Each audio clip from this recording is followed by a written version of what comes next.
अब की बात 400 पार। विपक्ष कह रहा है कि 400 पार का जो वादा है जुमला है, और अगर आ रहा है तो संविधान बदलने के लिए।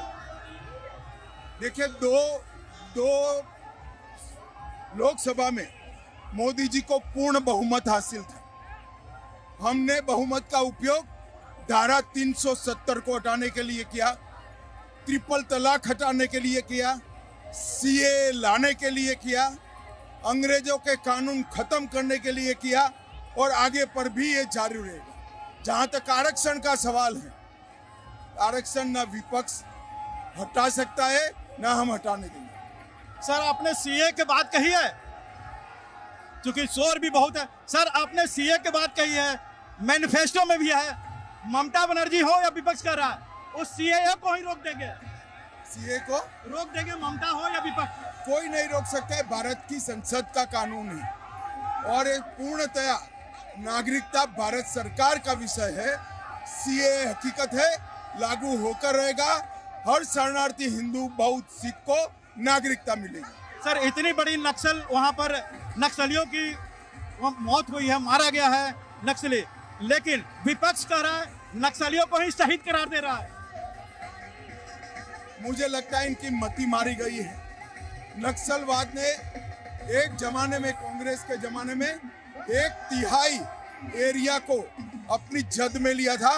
मोदी जी ने इसको मुक्त कराया है, और तीसरी बार मोदी आने के बाद बहुत कम समय में इस देश से नक्सलवाद समाप्त हो। प्रधानमंत्री जी, आखिरी सवाल, प्रधानमंत्री जी हो या आप भी कहते हैं कि 2047 में विकसित होगा।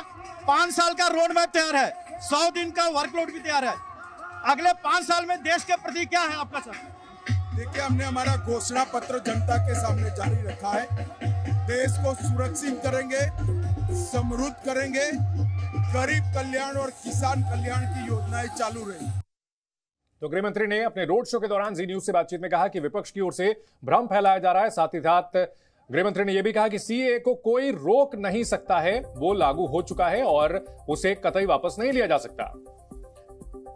तो अमित शाह का रोड शो और जी न्यूज से एक्सक्लूसिव बातचीत में जो विपक्ष बीजेपी पर हमला कर रहा है, जिन मुद्दों को लेकर बीजेपी को घेर रहा है, उन तमाम मुद्दों पर अमित शाह ने अपनी बात जी न्यूज के सामने रखी।